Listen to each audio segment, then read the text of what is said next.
Now the presumptive nominee, Rex Wilson. Outside, but we're keeping our social distancing and playing by the rules. Good afternoon, everyone. To me and to Kamala, this is an exciting day. It's a great day for our campaign. It's a great day for America, in my view. Over the past several weeks, I've had the incredible privilege of meeting and spending a good deal of time with a group of talented women leaders, all of whom are qualified to be president. With each one, the more I learned about them, the more I talked to them, the more impressed I was, even though I knew them before. I want to thank each and every one of them for being part of this process. I look forward to working with them as we rebuild this country to get elected and once we are elected, God willing.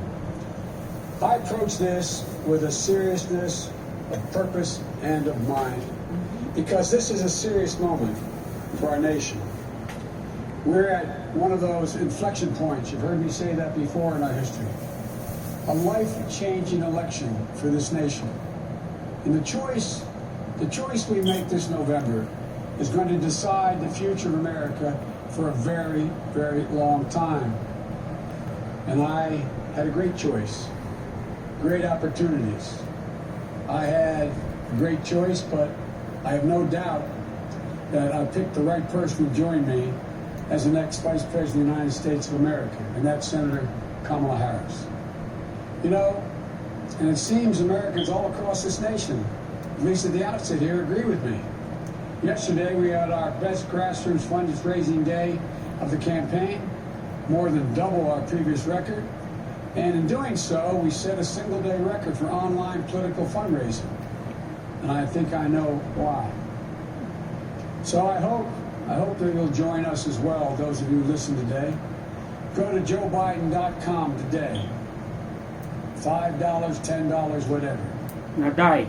Kamala, as you all know, is smart. She's tough. She's experienced. She's a proven fighter for the backbone of this country, the middle class, for all those who are struggling to get into the middle class. Kamala knows how to govern.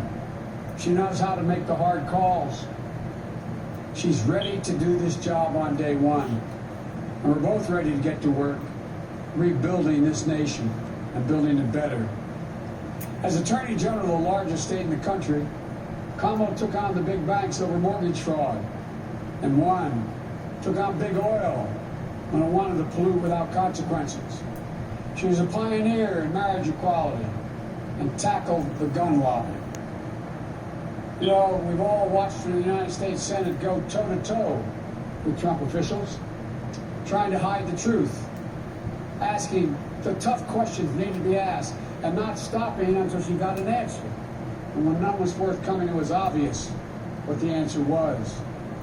As a member of the Intelligence Committee and the Judiciary Committee, she's been the center in the middle of the most critical national security challenges our country faces. Well aware of all the threats to this nation and ready to respond to them. As a child of immigrants, she knows personally how immigrant families enrich our country, as well as the challenges of what it means to grow up Black and Indian American in the United States of America. Her story is America's story, different from mine in many particulars, Hindi niya pinick up si but also not so Stacey different in the Abrams. essentials. She's worked hard. She's never backed down from a challenge.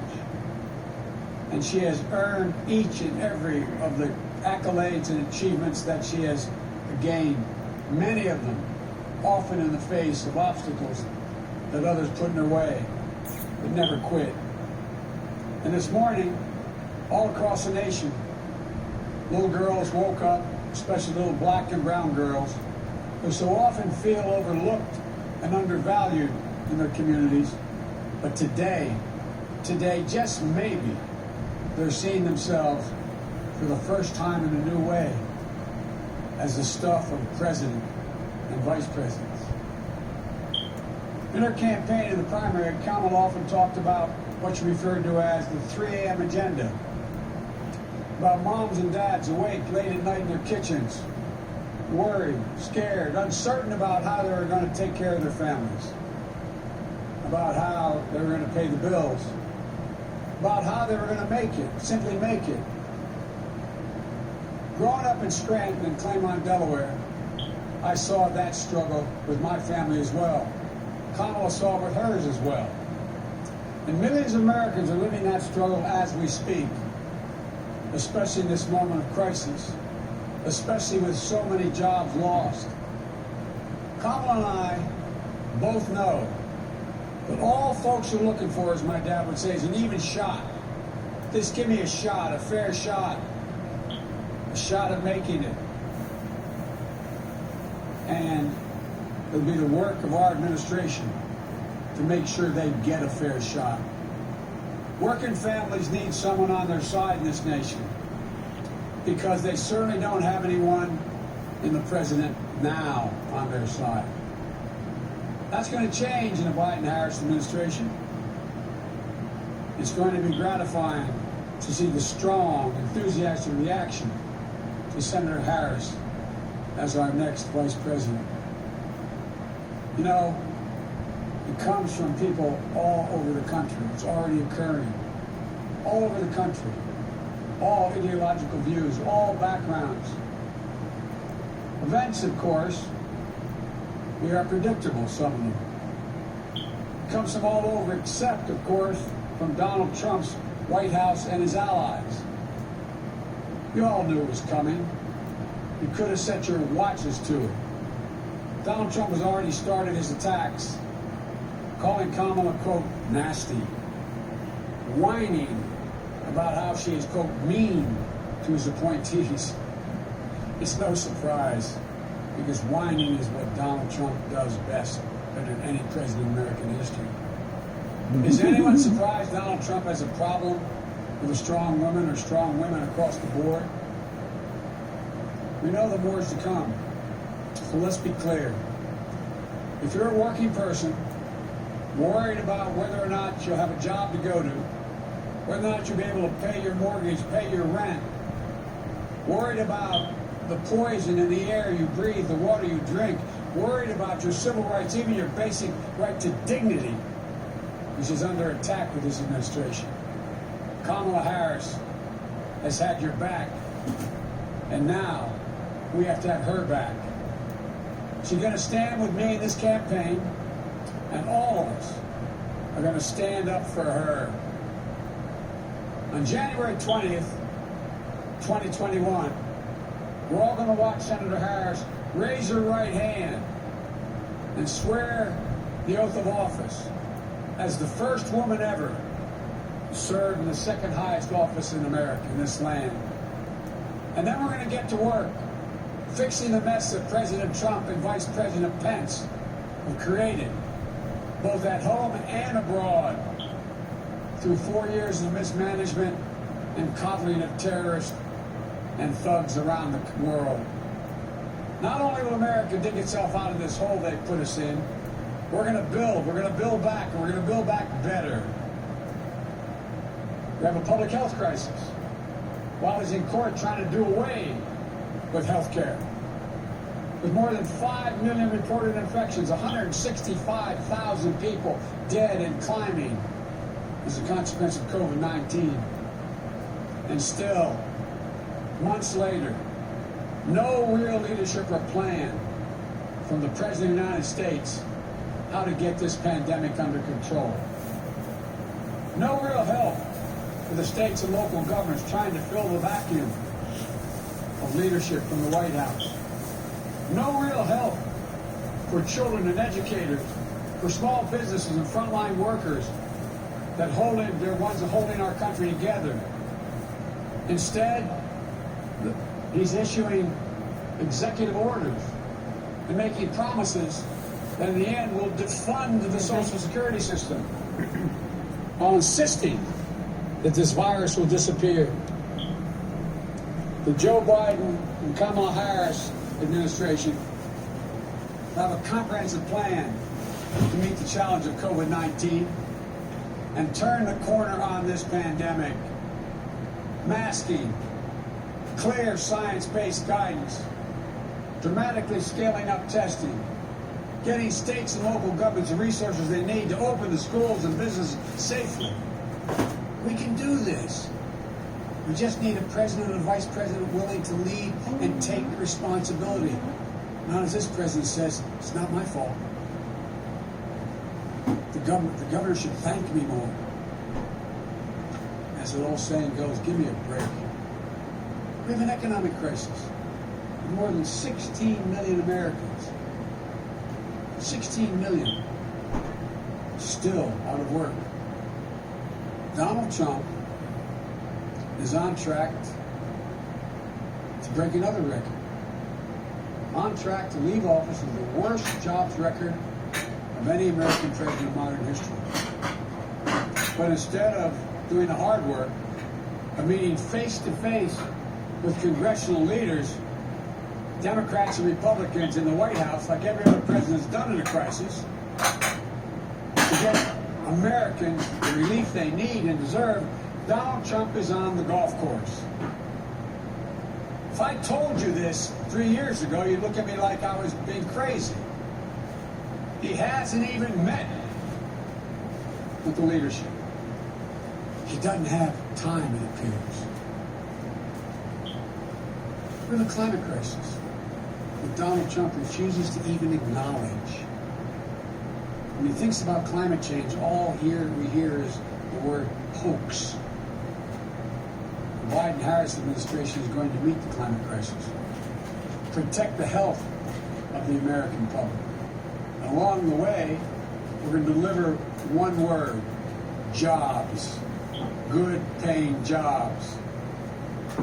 We have a racial justice crisis.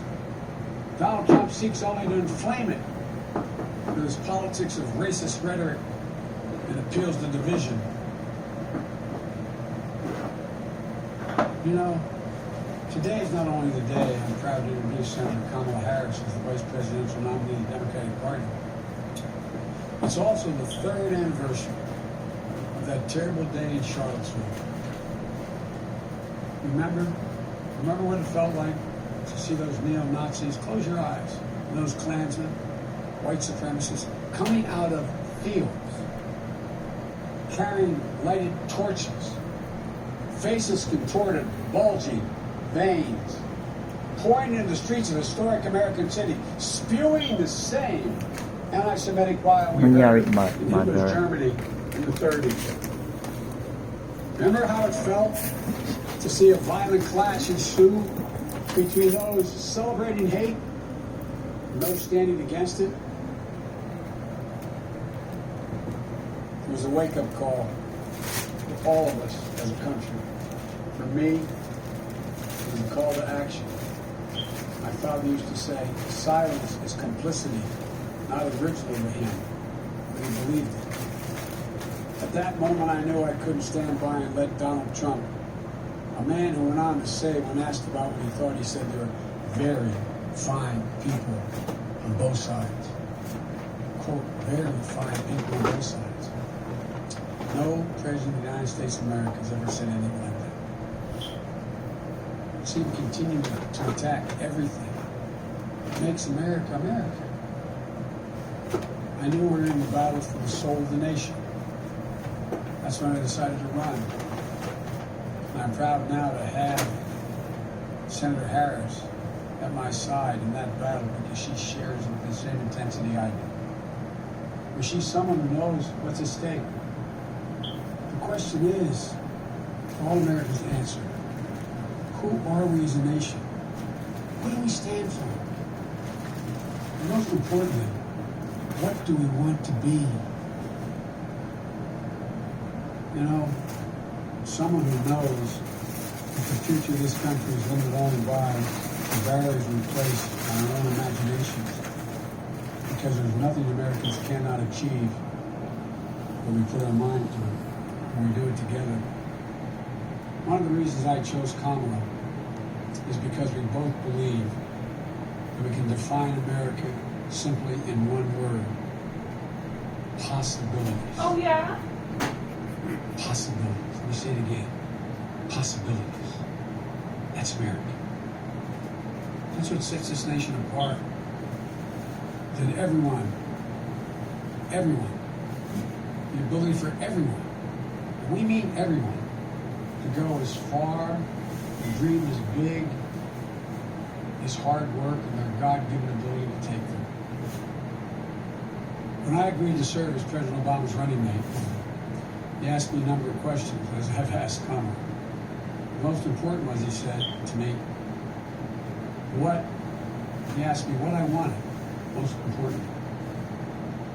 I told him I wanted to be the last person in the room before he made important decisions. That's what I asked Kamala. I asked Kamala to be the last voice in the room. Will always tell me the truth, but she will. Challenge my assumptions if she disagrees. Ask the hard questions. Because that's the way we make the best decisions for the American people. I got a chance to spend some time at my home today with Kamala and Doug. I want to thank them. I thank them publicly for agreeing to join and take this journey with Jill and me. Doug, you're going to have to learn what it means to be a barrier breaker yourself in this job you're about to take on. America's first, second gentleman. And although they're not with us here today, I want to thank Ella and Cole as well.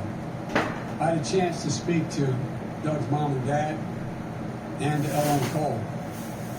And we're going to get our kids together and let them know what's coming. My grandchildren are about the age of their children. Got to speak to them. My campaign has always been a family affair, every campaign I've run. So I've got some news for you. You're all honorary Bidens. And here's the best part. Kamala, you've been an honorary Biden for quite some time. You know, I came first to know who Kamala was through our son, Beau Biden. They were friends. They served as attorneys general at the same time. They took on the same big fights together. Kamala in California, Beau here in Delaware. Big fights that helped change the entire country. I know how much Beau respected Kamala and her work. And that mattered a lot to me, to be honest with you, as I made this decision. So now, we need to get to work. Pulling this nation out of these crises we find ourselves in. Getting our economy back on track. Uniting this nation. And yes, winning the battle for the soul of America. My fellow Americans, now let me introduce to you, for the first time, your next Vice President of the United States, Kamala Harris. Kamala, the floor is yours.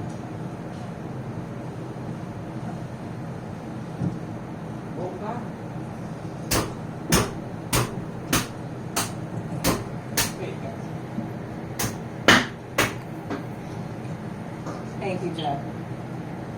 Thank you, Joe. As I said, Joe, when you called me, I am incredibly honored by this responsibility, and I'm ready to get to work. I'm ready to get to work. After the most competitive primary in history, the country received a resounding message that Joe was the person to lead us forward. And Joe, I'm so proud to stand with you. And I do so mindful of all the heroic and ambitious women before me, whose sacrifice, determination, and resilience makes my presence here today even possible. This is a moment of real consequence for America. Everything we care about, our economy, our health, our children, the kind of country we live in, it's all on the line. We're reeling from the worst public health crisis in a century. The president's mismanagement of the pandemic has plunged us into the worst economic crisis since the Great Depression. And we're experiencing a moral reckoning with racism and systemic injustice that has brought a new coalition of conscience to the streets of our country demanding change. America is crying out for leadership. Yet we have a president who cares more about himself than the people who elected him. A president who is making every challenge we face even more difficult to solve. But here's the good news. We don't have to accept the failed government of Donald Trump and Mike Pence. In just 83 days, we have a chance to choose a better future for our country. So, Joe, Dr. Biden, thank you for the trust you've placed in me. Jill, I know you will be an incredible First Lady. And my husband Doug and I are so grateful to become a part of your extended family. And ever since I received Joe's call, I've been thinking, yes, about the first Biden that I really came to know, and that, of course, is Joe's beloved son, one of his beloved sons, Bo. In the midst of the Great Recession, Bo and I spoke on the phone Alam mo ba yan si every day, Bo, yung sometimes asawa, multiple times a day, nagkagustuhan dun sa working kapatid. together to Merci. win back billions of dollars for homeowners Kapatid ni from the Bo. big Kapatid ni banks Bo. of the nation that were foreclosing on people's Kapatid ni Bo. homes. Mga And let immoral. me just tell you about Bo Biden. I learned quickly that Bo was the kind of guy who inspired people to be a better version of themselves. He really was the best of us. And when I would ask him, where did you get that? Where did this come from? He'd always talk about his dad. And I will tell you, the love that they shared was incredible to watch. It was the most beautiful display of the love between a father and a son. And Bo talked about how Joe would spend 4 hours every day riding the rails back and forth from Wilmington to Washington so he could make breakfast for his kids in the morning Oh my and God. make it home in time to tuck them Why in bed die? each night. All of this so 2 little boys who had just lost their mom and their sister in a tragic accident would know that the world was still turning. And that's how I came to know Joe. He's someone whose first response when things get tough is never to think about himself, Second wife naman si but to Jill. care for everyone else. Madrasta. He's someone who never asks, why is this happening to me? And instead asks, what can I do to make life better for you? His empathy, his compassion, his sense of duty to care for others is why I am so proud to be on this ticket. And Joe and I, yes, we are cut from the same cloth. Family is everything to me too. And I cannot wait for America to get to know my husband Doug and our amazing kids Cole and Ella. Because whether I'm cheering in the bleachers at a swim meet, or setting up a college room dorm, or helping my goddaughter prepare for her school debate, or building Legos with my godson, or hugging my 2 baby nieces, or cooking dinner, Sunday dinner, my family means everything to me. And I've had a lot of titles over my career, and certainly vice president will be great. But Mamala will always be the one that means the most. And you know, my mother and father, they came from opposite sides of the world to arrive in America. One from India and the other from Jamaica, in search of a world-class education. But what brought them together was the civil rights movement of the 1960s. And that's how they met as students in the streets of Oakland, marching and shouting for this thing called justice, in a struggle that continues today. And I was part of it. My parents would bring me to protests strapped tightly in my stroller. And my mother, Shamala, raised my sister Maya and me to believe that it was up to us and every generation of Americans to keep on marching. She'd tell us, don't sit around and complain about things, do something. So I did something. I devoted my life to making real the words carved in the United States Supreme Court, equal justice under law. And 30 years ago, I stood before a judge for the first time, breathed deep, and uttered the phrase that would truly guide my career and the rest of my career. Kamala Harris for the people. The people. That's who I represented as district attorney, fighting on behalf of victims who needed help. The people. That's who I fought for as California's Attorney General when I took on transnational criminal organizations who traffic in guns and drugs and human beings. And it's the people who I have fought for as a United States Senator, where I've worked every day to hold Trump officials accountable to the American people. And the people are who Joe and I will fight for every day in the White House. And let me tell you, as somebody who has presented my fair share of arguments in court, the case against Donald Trump and Mike Pence is open and shut. Just look where they've gotten us. More than 16 million out of work. Millions of kids who cannot go back to school. A crisis of poverty, of homelessness, afflicting Black, brown, and indigenous people the most. A crisis of hunger, afflicting 1 in 5 mothers who have children that are hungry. And tragically, more than 165,000 lives that have been cut short. Many with loved ones who never got the chance to say goodbye. It didn't have to be this way. 6 years ago, in fact, we had a different health crisis. It was called Ebola. And we all remember that pandemic. But you know what happened then?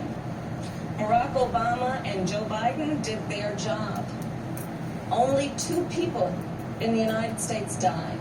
2. That is what's called leadership. But compare that to the moment we find ourselves in now. When other countries are following the science, Trump pushed miracle cures he saw on Fox News. While other countries were flattening the curve, he said the virus would just poof, Special go away. mention of fact. She Quote, says the fact. like a miracle. Fuck news. Fact news. So when other countries opened back up for business, what did we do? We had to shut down again. This virus has impacted almost every country. But there's a reason it has hit America worse than any other advanced nation. It's because of Trump's failure to take it seriously from the start. His refusal to get testing up and running. His flip-flopping on social distancing and wearing masks. His delusional belief that he knows better than the experts. All of that is reason. And the reason that an American dies of COVID-19 every 80 seconds. It's why countless businesses have had to shut their doors for good. It's why there is complete chaos over when and how to reopen our schools. Mothers and fathers are confused and uncertain and angry about childcare and the safety of their kids at school, whether they'll be in danger if they go or fall behind if they don't. Trump is also the reason millions of Americans are now unemployed. He inherited the longest economic expansion in history from Barack Obama and Joe Biden. And then, like everything else he inherited, he ran it straight into the ground. Because of Trump's failures of leadership, our economy has taken one of the biggest hits out of all the major industrialized nations, with an unemployment rate that has tripled as of today. This is what happens when we elect a guy who just isn't up for the job.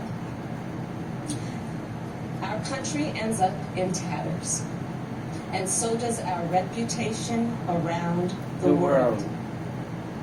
But let's be clear, this election isn't just about defeating Donald Trump or Mike Pence. It's about building this country back better. And that's exactly what Joe and I will do. We'll create millions of jobs and fight climate change through a clean energy revolution. Bring back critical supply chains so the future is made in America. Build on the Affordable Care Act so everyone has the peace of mind that comes with health insurance. And finally, offer caregivers the dignity, the respect, and the pay they deserve. We'll protect a woman's right to make her own decisions about her own body. Root out systemic racism in our justice system. And pass a new Voting Rights Act, a John Lewis Voting Rights Act, that will ensure every voice is heard and every voice is counted. The civil rights struggle is nothing new to Joe. It's why he got into public service. It's why he helped reauthorize the Voting Rights Act and restore unemployment discrimination and employment discrimination laws. And today, he takes his place in the ongoing story of America's march toward equality and justice as the only who has served alongside the first black president and has chosen the first black woman as his running mate. But as Joe always points out, this election is about more than politics. It's about who we are as a country. And I'll admit, over the past 4 years, there have been moments when I have truly worried about our future. But whenever I think that there is a reason for doubt, whenever I've had my own doubts, I think of you, the American people, the doctors and nurses and frontline workers who are risking your lives to save others, the truck drivers and the workers in grocery stores, in factories, in farms, working there, putting your own safety on the line to help us get through this pandemic, the women and students taking to the streets in unprecedented numbers, the dreamers and immigrants who know that families belong together, the LGBTQ Americans who know that love is love. The immigrants, huh? People of every Don't forget. age and color and creed who are finally declaring in one voice that yes, Black Lives Matter. All across this country, a whole new generation of children is growing up hearing the cries for justice and the chants of hope on which I was raised, some strapped into strollers of their own. And trust me, it's a song you'll never forget. So to everyone keeping up the fight, you are doing something. You are doing something great. You are the heroes of our time. And you are the reason I know we are going to bring our country closer to realizing its great promise. But to do it, we'll need to work, organize, and vote like never before, because we need more than a victory on November 3rd. We need a mandate that proves that the past few years do not represent who we are or who we aspire to be. Joe likes to say that character is on the ballot, and it's true. When he saw what happened in Charlottesville 3 years ago today, he knew we were in a battle for the soul of our nation. And together with your help, that's a battle we will win. Earlier this year, I said I'd do whatever Joe asked me to do. And so now I'm asking you to do the same. So visit joebiden.com to get involved in this campaign and vote. Because electing Joe Biden is just the start of the work ahead of us. And I couldn't be prouder to be by his side, running to represent you, the people. Thank you, and may God bless the United States of America. Thank you. Ganda ng message niya, Baklush!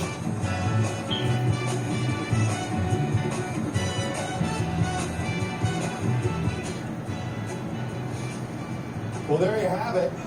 In some ways, this felt like also the messaging kickoff for the general election. Winner if box? you will, with Tahimik Biden ka. and Harris there. Si Dr. Jill pala yung It is, naka-white.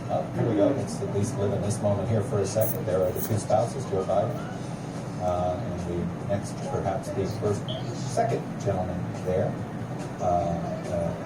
with Kamala Harris. So, but the closest you're going to get